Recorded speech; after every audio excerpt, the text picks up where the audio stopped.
Professor Norman Rosenthal, welcome to the podcast. Thank you. It is very nice to have a distinguished professor of psychiatry.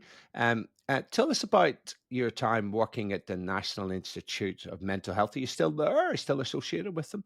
No, I was there for 20 years, but it's been a while. And so I think I did what I needed to do there. I basically described or led the team that described seasonal affective disorder, or SAD, Oh, wow. and did the original work with light therapy, which was considered as a joke by a lot of people. But then it got replicated all over in the United States and Europe and elsewhere. And then it became widely accepted. So that was the main thing that I did there. I did a lot of other things, but that was the big thing that I came there for, Right. and that it gave me the opportunity to do so. And that was a pretty big contribution to science. And actually, because of that, when I travel, do international travel, I have a little light box that I actually bring with me, just to help me to set to the time zone. So the power of light is pretty amazing, isn't it? Yes, but that was not understood, up until the late 1980s. Wow. And, so I came in on the crest of the new science of light and the fact that it doesn't just help you see things, but it actually enables you to sleep well, feel Mm. good all year round, etc. Yeah, and look, we will dig into all things light a little bit lately, but something I noticed in your bio is you talk about the gift of adversity, and my listeners will know that that certainly appeals to me. I'm a big fan in harnessing discomfort. I've written a book called Death by Comfort. So talk to us about the gift of adversity. What's that all about from your viewpoint? Well, I'm so glad you're asking me, because it's really one of my favorite books. It's a personal narrative, except I've used my capacity as a psychiatrist and thinker to try and see what did I extract from a series of events that go all the way from childhood in South Africa to adolescence in South Africa, and then to the United States, where I came to do psychiatry at New York Psychiatric Institute, Columbia. And then I talk about heroes of mine and how I learned from their adversities. And then the process of saying farewell to some of the important people you encounter, Mm, which is an adversity that we all have to deal with if we live to a certain age. So I came into it thinking of, I'll write down all the lessons that nobody ever taught me. And then as we looked through what those lessons were, they always were lessons that happened when things went wrong. mm. And they could have gone wrong because you make a mistake, or it could be because of bad luck, or all of the above. And whatever the reason is, not only do you need to overcome the consequence of the adversity, but then once you're over that acute phase, to say, okay, so what have I learned here? And how am I going to take that going forward and not repeat it? It reminds me of the quote from the great Stoic philosopher Seneca. I pity the man who's never faced adversity because he has never faced an opponent, and no one, not even he, knows what he's capable of. I take it it's kind of along those veins, those lessons that you talk about. I have never actually encountered that particular verse, but it sends chills down my spine when you read it, because it's so true. And it shows you how truth endures over millennia, Mm. uh, when it's profoundly stated. And it's just stated as a fact. And actually, it is a fact. Yeah, and Epictetus also says that we must all undergo a hard winter training and not enter into lightly that for which we have not prepared.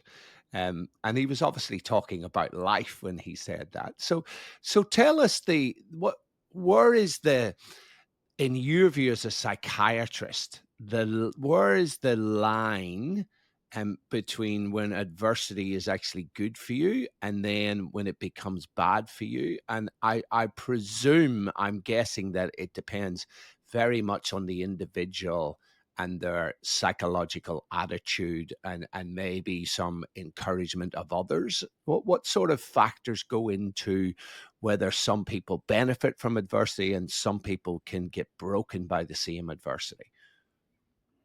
Well, the first thing is that you've got to live to tell the tale. That goes without saying. But when you live, what do you take away from that? And part of that depends upon your own strengths and assets that you bring to bear. Um, your ability to connect with other people who can help you get out of the adversity. As I'm giving you these examples, I think of cases in point. For example, I got hooked into a scam, which is a horrible thing to happen because the first thing is you lose much more money than you want to lose. Not that anybody wants to lose any money at all, but usually if anybody's gone to the trouble to scam you, it's not for a couple of dollars, it's for a goodly sum of money. And through connecting with various people who helped me, I I got all that money back, which was really unusual. And so use your assets and use your connections and use whatever you can to overcome that adversity, and then don't let it happen again. Because somebody who's been scammed once can easily be scammed again. These people are very clever and they'll come at you with different approaches. Even something as simple as a text that arrived today on my cell phone saying there's a parcel waiting for you that came through customs and it's waiting for you at the Federal Express or whatever, and all you need to do to reclaim it is click on this link. Oh, and yes. and there's many variations of it. And you think, apostle, could it be Aunt Tilly who has finally sent me the gift she's been promising me? Your mind can go off in funny directions and you're not as skeptical. And I have seen really clever people being scammed. um, Someone I know is a very smart fellow psychiatrist, got scammed and was told, you're going to be in big trouble if you don't go and get some money orders and take it to the cashier over here at this Best Buy shop or something. And it's all just a scam. So be very wary of people who are trying to do you a great favor who come out of the woodwork. Usually they're trying to do themselves a great favor. Mm. So, but there's endless examples in my book of different kinds of things, and I've classified them. Are things you do because you made the mistake, things you do because they were really bad luck. But in many of the examples I give from my own life, I had a role in those bad things happening. And, you know, sometimes people can be very kind. I remember I was with a girlfriend in a car late at night in a shady lane in Johannesburg. Bad idea. Mm. I got attacked and assaulted, and I arrived in the hospital. They got me round, they transfused me, got me round. Yes, I got hepatitis C from the transfusion, but I survived that. And I had a wonderful Latin teacher who came to visit me. And she said, how are you feeling? And I said, um, I'm feeling really stupid. I shouldn't have been there with a girlfriend late at night in a shady lane. And she was so sweet. She said, "Ah, but that is life." She was Italian. She said with a thick Italian accent, "Oh, that is what life is all about, is being in a car with your girlfriend late at night." And years later, I went to Naples and I was walking with my friend through a dark street, and there were all these cars lined up with newspapers stuck against the windows. They were all, so she knew what she was talking about. Made me feel a lot better. So how much in benefiting from adversity, um, what springs to mind as you were talking about this stuff is Viktor Frankl and man's search for meaning, and particularly when we get into severe adversity, finding meaning in that. How much does this play a role? Well, I'm so glad you mentioned him because in Gift of Adversity, under my section on my heroes, he's one of them. And I actually had the good fortune to meet him Oh, wow. in Vienna. Yeah, he was in his 90s at the time. And I met him at his summer house in Vienna. And he was unable to see at that time, but he was ramrod straight in his posture. And he talked about his huge adversity was that he was the head of a neurology ward in Vienna when the Nazis invaded. And he was in such a prestigious position that he didn't believe he could be captured in the net of the Nazis, but he was. And he landed up in Auschwitz. And of course, Man's Search for Meaning, that first part where he Mm, talks about how he survived, was really a remarkable book, one of the great books of the century. And he told me all about it, and it was really fascinating to listen to him and hear what he had to say. And one of the interesting things to me was how he differed from Sigmund Freud, whom he had met, because they were both in Vienna at the same time. Freud was much his senior. And he was a great believer. He was a neurologist. So he said, if something is hurting you or bothering you, shift your mind to something else. Don't kind of dwell on that thing that's worrying you because it'll only make you feel worse. So I was just thinking of him and thinking of that. I'm fretting about the forthcoming election here in the United States. And I thought, well, that's something I can't control. mm, There's your Epictetus coming back again. yes, You're fond of the Stoics, I I can am. see. Yes, So Epictetus comes back again, and he really was the original inventor, if you want to call it that, of what became the Serenity Prayer. yes. Uh, like you've got to decide whether this is something you can control or something you cannot control, and then decide if you can't control it, then just accept it, and if you can, then do something about it. Well, the election, other than my one miserable little vote, is nothing that I can, that I can control. So here we are talking about life, talking about important things. Maybe somebody will hear, and that'll make a difference. Yes, indeed. So that dwelling, and by the way, I'm very jealous that you met Viktor Frankl. I read his book as a 17-year-old, and I got to say it has had a profound impact on my life. But you were talking there about Frankl talking about dwelling. So let's bring that into the whole mental health field. So love to get your opinion on you as a psychiatrist, with people, particularly when we think about depression or mental health issues and rumination and thinking and being asked constantly about their mental health and thinking about their mental health. Does there become a risk that there can be too much talk without action associated with it?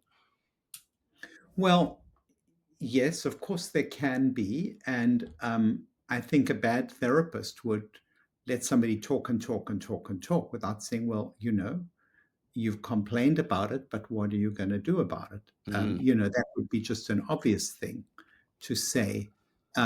Is there anything you can do about it that would make the matter better? No, I did this, I did that, I did the other.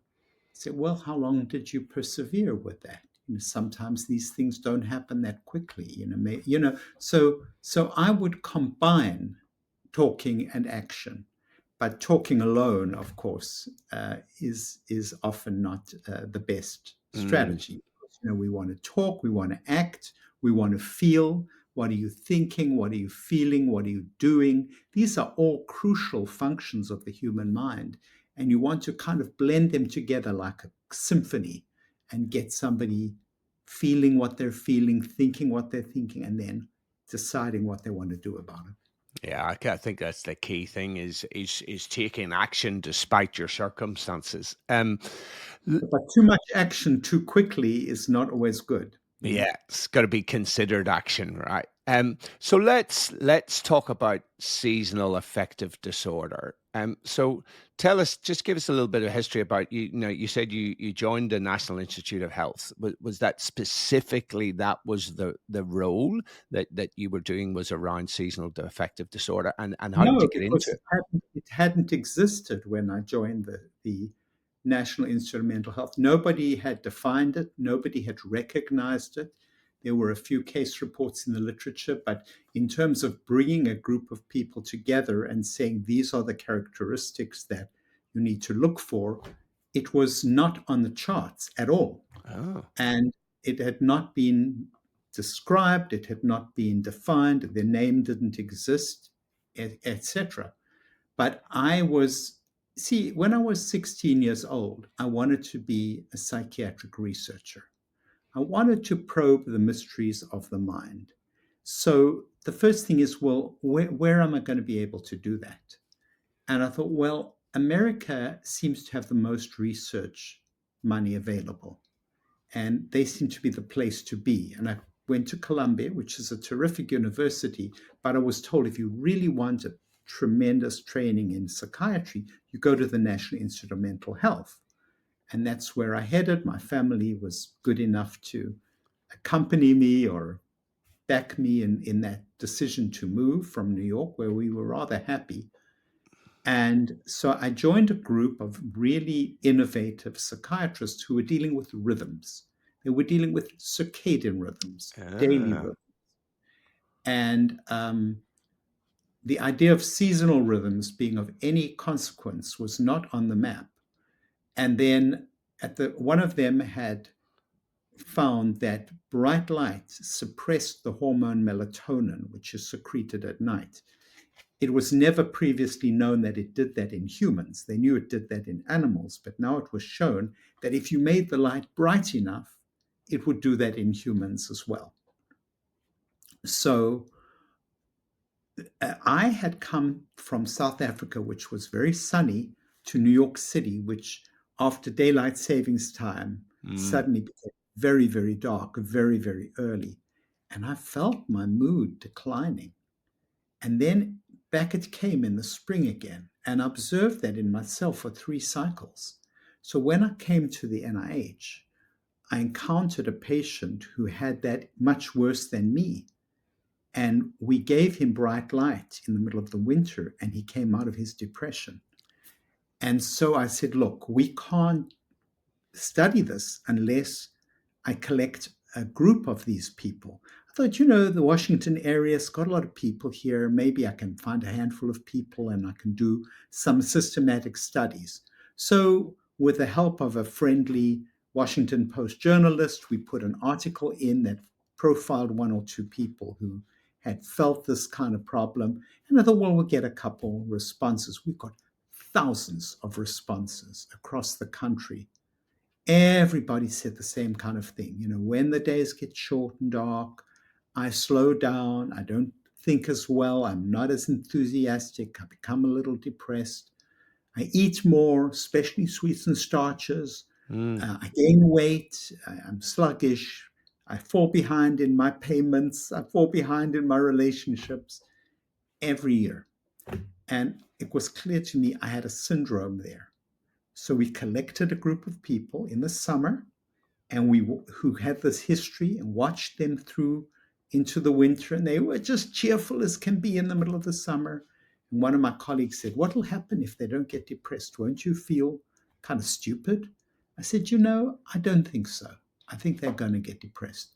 And if I feel stupid, it's not the worst thing that can happen for somebody to feel stupid. Much worse things can happen. And sure enough, one by one, they became depressed. And we put them in a light study comparing bright light with dim light, and the bright light was better than the dim light. That was the first article 40 years ago that was Wow. published. And the first description of SAD and the first, you know, demonstration that bright light could bring people out of their depression. And then I worked on that for 20 years. I tell you what, as somebody who's now doing a PhD and doing research, I am both excited and jealous in equal measure that you actually discovered something pretty new and that was affecting so many people. When did you know in your gut that you were on to something? Was it kind of straight away because you'd felt it and then you'd started to see it in people? Were you kind of like, there's Um, something here, I'm sure of it? well, first of all, just to say, I was very, very lucky because it's hard to discover something new in this age when there's millions of people working on problems. But in our first study, we used ceiling fixtures that we brought horizontal onto the desk. So I took one of these ceiling fixtures and I put it in the bedroom, standing up. I can still see this huge thing, and put it on a timer to come on at 7 o'clock in the morning. And wow, I felt it myself. Mm, I felt so energized and so activated. That's why I could say to these people who questioned it, they're going to get depressed and the light's going to work. And and then, I could see it right. I could see it right at the very first few subjects. Of course, it was a blind study in that the people rating these patients, they did not know if they were on a bright light or a dim light control. okay. And I remember one of my colleagues who was the blind rater saying, Mrs. Smith, I'm just making up the name. Mrs. Smith came in today. I don't know what she's on, but she's blossoming like a rose. I thought, wow, that's so cool. And so, right at the very beginning, um, I want to segue a little. There's another book of mine called Poetry RX. Mm, And in that book, there is a poem by Keats, Much Have I Traveled in the Realms of Gold. And it talks about, it talks about the thrill of discovery, the mm. thrill of discovery. And the thrill of discovery in the end is, let me read right at the end of the book. It talks about all these people who discovered things. And then felt I like some watcher of the skies when a new planet swims into his ken, or like stout Cortez when with eagle eyes he stared at the Pacific and all his men looked at each other with a wild surmise, silent upon a peak in Darien. So in the book, which I take the poems and I extract psychiatric or life lessons out of them. I said, look, when this woman became so transformed by the bright light therapy, I said, everybody was staring at each other, maybe not with wild surmise, but at least with a lot of excitement that something really special was going on here. That is very, very cool indeed. And I love that poem where it brings in the explorers as well. Because when I was young, I was traveling all around the world and went to places like Angkor Wat and was like, how amazing would it be to explore and find these places? And then realized the only way to do that sort of stuff today is through science, right? It's the same Yeah, discovery that's one process. way. Yeah. But I love that you focus on the explorer because I've always been an explorer, and my explorations have really paid off well. Now, I don't say explore by going into a shady lane at night in a dangerous town. That's the wrong kind of exploration. The right kind of exploration is well, for me, it's the exploration of the mind. Mm, So I've done it with the light, I've done it with poetry. Um, I've also done it and with adversity. So there's all these things, but one big way of exploring has been with meditation. mm, I've I've a long-standing practitioner of transcendental meditation, and I've written two books on that subject, Transcendence and Supermind. And what that is, it's an exploration of how consciousness can evolve under the influence of a certain uh, Eastern practice. mhm. And so, exploration, if you want one word, is it's my theme song. Yes. It's my brand. And tell me this, no, just to get your professional opinion on this, and probably opinion rather than evidence based, but because I've been thinking about this, like curiosity, I think is a hugely important trait for good mental health. I mean, it's linked to the psychological trait of hardiness and the commitment orientation of people being highly engaged in life. And I've just sort of observed that people who tend to be curious and engaged in things seem to have a better overall life, and they're just they're kind of got more energy about life. Is this something that you have noticed at all, about this sort of curiosity and being engaged in life being important for good mental health and overcoming adversity? It's just a little hunch that I have. Well, I think curiosity is a very valuable trait. Let's put it that way. Because, to ask what's going on here, why is this causing that? Whether you're trying to troubleshoot your cell phone or your computer, or whether you want to know why the door jams shut every time you try it, whether it's very simple things of everyday life, or whether it's a complicated thing like, I've got this little piece of DNA. How can I sort of Mm, make a big batch of it? And then you get polymerase chain reaction. You get that guy coming out. Or somebody looking at, um, I remember reading an article. They asked grade school kids to take household objects and try and turn them into inventions. And one little girl, she maybe have been 5, she took a wire hanger and she said, we turn it upside down and then you can hang your rubber bands on that. And somebody said, well, how did you come up with that idea? And she said, I thinked it up in my head. mhm, So it can be at a very elemental level, or it can be at a very profound level, but I think, and it can be cultivated. You can mm. cultivate people to question.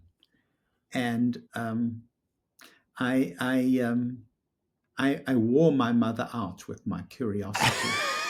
Um, she was not pleased about it, and she was not pleased about it. My endless questions: "Stop already! I'm exhausted." So, But yeah, I just think it's such an important trait. But let's get back to seasonal affective disorder. Sorry for the rabbit holes, but so let's talk about. You mentioned a couple of the symptoms, but what are the sort of typical symptoms that people should be looking out for? all right. So the first thing that I must say, or else my publisher's going to kill me, is I just published recently a book called Defeating Sad, Hmm. where I try and present in one place everything that you need to to do your best. Here we go. That's it there. Yeah. Everything you need to do to overcome sad. But let me give you the cliff notes here. Um, Firstly, as we talked, bright light is an important element um, in that process. And you know how to give it. Morning is a good time. how to time it. You can add to the evening. Like right now, we've had daylight savings time change.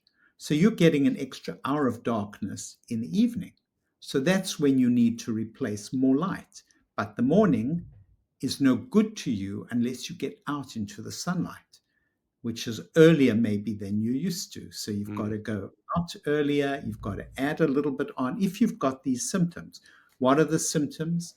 I told you, I'll tell you again. Symptoms of SAD, and this is the winter variety because there's a summer variety as well. When the days get short and dark, low energy, increased appetite, especially for sweets and starches, weight gain, withdrawal from friends and family, lowering of mood, increased sleep. Those are the key elements of the syndrome. And then you can use light starting early. Now would be a good time. And you can use the light, and you can also get exercise, which is mm, terrific. You can combine exercise with light by going and walking outdoors, and not putting your babushka over your head so that you don't get any light in, or your sombrero or anything that cuts out all the light. You want to see people walking around with these dark glasses on winter days, mm, and I wonder whether that's a good idea. So exercise, light, dietary control, and then keep active, keep engaged. Go opposite to what you feel like doing. If you feel like lying in bed with the covers over your head, take off the covers and get out of bed, get out of doors. You feel like sitting on the couch and eating a couple of Twinkies, don't. Get off the couch, go outside, eat salads, and try and have fun. Try and mm, stay engaged with friends and family. Your efforts will be rewarded. mm. Now, you did mention there a winter version and a summer version, which I'm obviously not familiar with. Talk to me about the summer version. Well, when we originally asked for these winter people who had trouble in the winter, maybe 15% of our responses said, I've got exactly the opposite problem. I go down in the summer. And it Wow. turns out that a significant number of people, albeit it's not as common as the winter type, at least at this latitude, that they have trouble in the summer. And so we have studied that, and there's a different pattern there.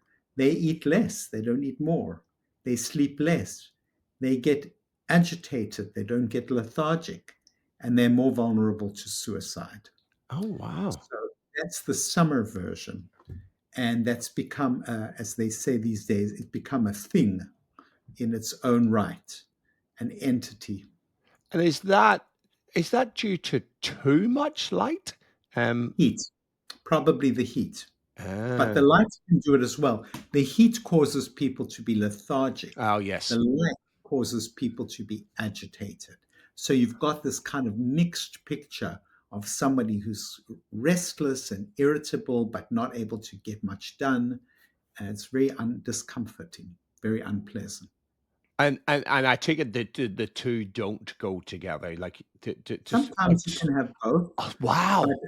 yes, some people have both, but oftentimes one has just one or the other. Wow. Well, the people who have the summer one should just go and move to Northern Ireland, and that would sort it all out. Because there's not much light there in summer. Yeah, I remember reading something by your playwright Singh that the misery of those misty, foggy, dark Irish days is enough to drive a person nuts. That's right, So, and that's only yeah. in summer, Norman. Now now the, susceptibility, is the variant of the clock genes involved in this? And, who is more susceptible to others? Is it all genetics, or, is there any difference in races? Well, there certainly seems to be a genetic component because it runs in families, women much more than men. And it seems to be happening to women in the reproductive years. That's when it happens, Right. which suggests that it's a hormonal effect that's playing a part. So there's a genetic effect, there's a hormonal effect, and there's an environmental effect. So, in other words, I've seen maybe a woman who's a nurse and she has SAD and she's got to get up and get into the hospital to do her work. And every winter she struggles and then she retires and is able to sleep in the morning and it doesn't have the same level of demands on her.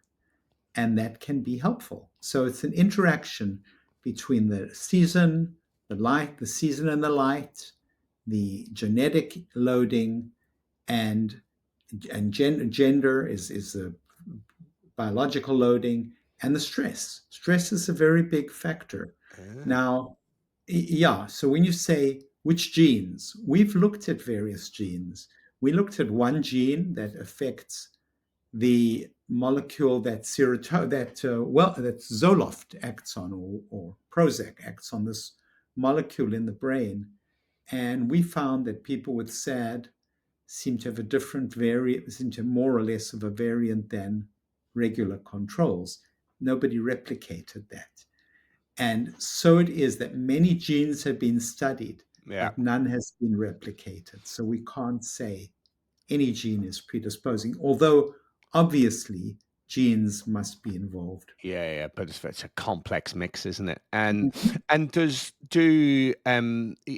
whole idea of owls and larks, of early morning and late night people, that does that play a role at all?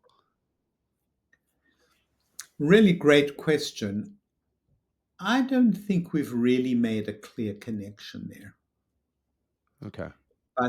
But I think if I would guess, I would say that owls would be more susceptible simply because they're exposed to more hours of dark, Yeah. because they're sleeping through the morning light. Yes. And so they're up when there's not a lot of light around. So that would be my guess, but it's actually a beautiful question.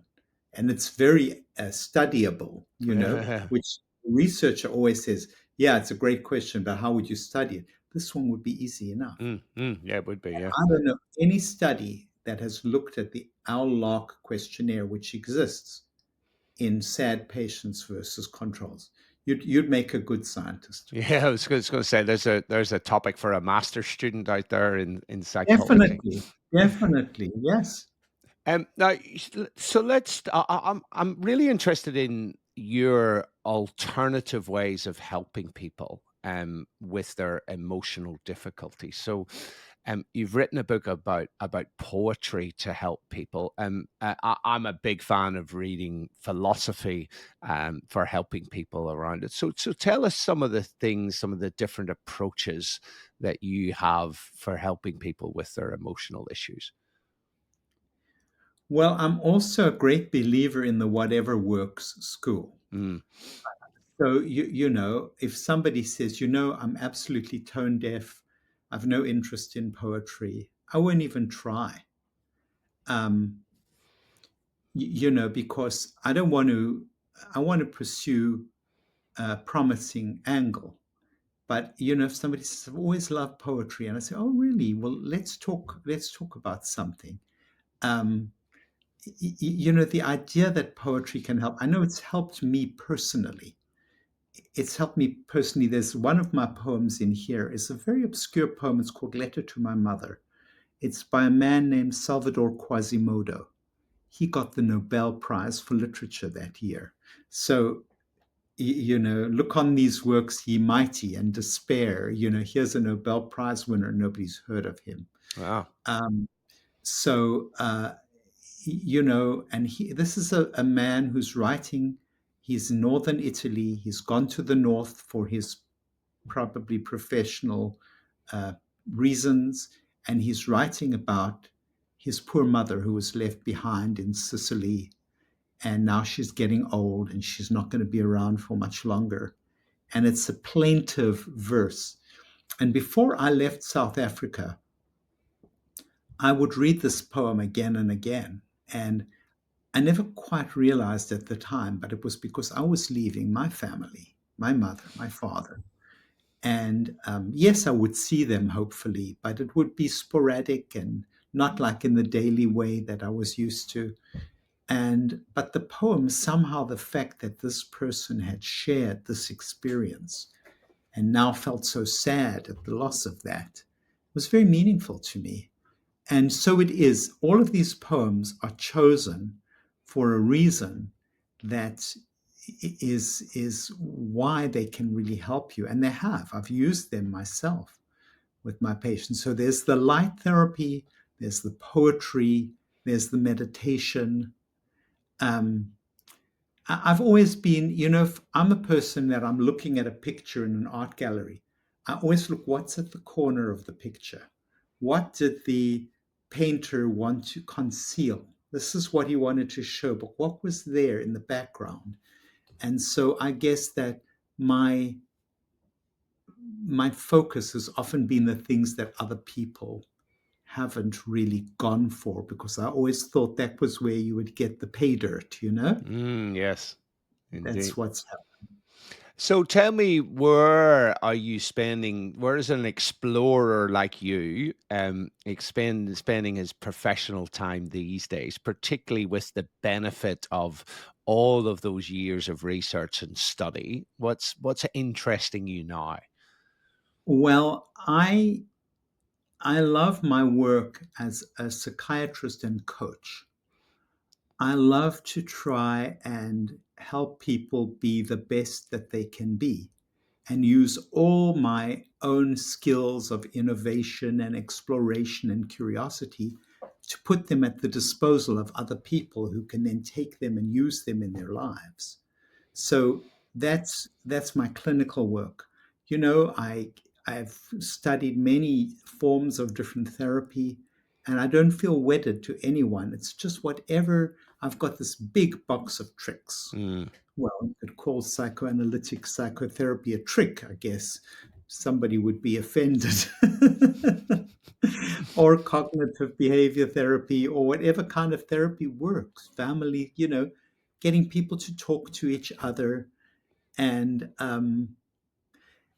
I often reference, there's a poem by Rumi, the wonderful Persian poet, um, that all right, let me read it to you. It's it's maybe I've got two people, husband and wife. Maybe they're fighting with each other. You're wrong. I'm right. You're wrong. Everybody's fighting about who's right and who's wrong. They turn to me like I'm a judge in a courtroom. I say, well, listen to this. And I say, here's what Rumi has to say. Out beyond ideas of wrongdoing and right doing, there is a field. I'll meet you there. When the soul lies down in that grass, the world is too full to talk about ideas, language, even the phrase each other doesn't make any sense. And then they look at me and they say, well, what's that got to do with our situation? But I've broken the set of the two of them. I say, well, let's think about it. Here are these two people, maybe, and he's saying to one, saying to the other, regardless of who's right and who's wrong, let's find a field where we can lie down, we can look up at the sky, we're in the long grass, and then we get back in touch with what drew us to each other in the first place. Once upon a time, we loved each other. And look at all the squabbling that's come in the way. Can we find a little bit of that again? mm, That's what the poem is saying. So the poem becomes a vehicle to distract. I don't do it all the time. It's just one in a bag of tricks. The light, the therapy, the cognitive behavior therapy, the analytic therapy, etc. So that's the one thing I'm doing, is I'm still excited about helping people because I see them change, I see them grow. My own son is grown and he's a psychiatrist himself. So we've done our job by him. We're working on our grandchildren now, of course. But that's the one thing. The other thing is, in the TM world. I've done Transcendence, I've done Supermind. I've got a third book that I'm working on in that trilogy right now. I knew there was going to be another book. That was The what I was going to ask you. third book in the trilogy, and what happens when you expand as a human being and you become more connected with everybody. Like right now we're talking, I feel really connected with you. Now we may never talk again, but this particular connection has a value Mm, regardless of where it ends up going. And so it is. If I meet somebody, if I friendships, acquaintances, you feel, and even people you know and love, you can expand that until you feel like you're very full and you've sort of expanded into a connection, because we're all going to go. that's right. That's right. We're all going to go, but while we're here, let us experience the fullness of connection with others, connection with the universe, connection with everything that can bring good to ourselves, to other people as well. That is a brilliant quote for ending the podcast. So, where can people find out more about you and your numerous books on transcendental meditation, on sad, on poetry? Where can they go to find out more about your work in general? Yeah, a couple ways. I mean, firstly, feel free to go to my website, normanrosenthal.com. And of course, I have a page on Amazon, which will list all my books and how easily to obtain it. Most of them are available on Audible as well as in printed form or on Kindle. So whichever method works for anybody, there's availability for that. So that's how they can find out more. And allow me to say that it's been really a great pleasure to speak with you. I have thoroughly enjoyed the conversation, Norman, and it's been great to chat to an explorer who has done some great stuff and touched many people, and actually will continue to touch many people when you have left this earth through your books, which is quite cool, eh? Thank you, my friend. You take care. Congratulations on your podcast and continue to thrive. Thanks, Norman.